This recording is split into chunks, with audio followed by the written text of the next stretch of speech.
video we will see a very simple system that can be interesting, especially for localized operations or to create dystopian, distorted or creative effects, which consists in swapping the output channel of green and blue, thus assigning the output value of the green to the blue channel and the output value of the blue to the green channel. È un'operazione It is an estremamente extremely semplice che si simple realizza operation con that uno is carried strumento out with a specifico specific tool in di DaVinci DaVinci Resolve, Resolve which is 15, the RGB che è mixer, l'RGB located Mixer, here, che si and that trova allows us to qui, map e the che ci permette outputs di of RGB mappare channels. le uscite dei canali RGB.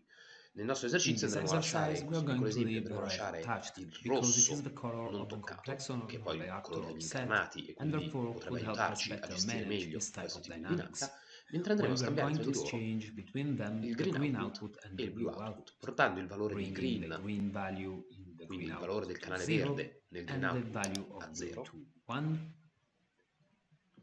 e il valore and blu on the contrary, bringing the green value in the blue output to 1 and the value of blue to 0. il contrario, portando il valore di green nel blue output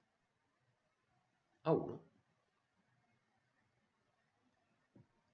e il valore di blu a 0. In questo modo semplicemente abbiamo swappato i due colori. Si nota particolarmente dal cartello qua in fondo o anche dalle fiamme degli alberi come nella nostra immagine originale il cartello è blu e le fiamme ovviamente sono verdi, e con i valori swappati il cartello diventa pienamente verde e le fiamme assumono questo colorito tendente al violaceo. Quindi appunto, come dicevo, la possibilità di creare degli effetti distorti, distorcenti e anche abbastanza alienanti per il nostro spettatore. Fondamentalmente quello che si è effettuato è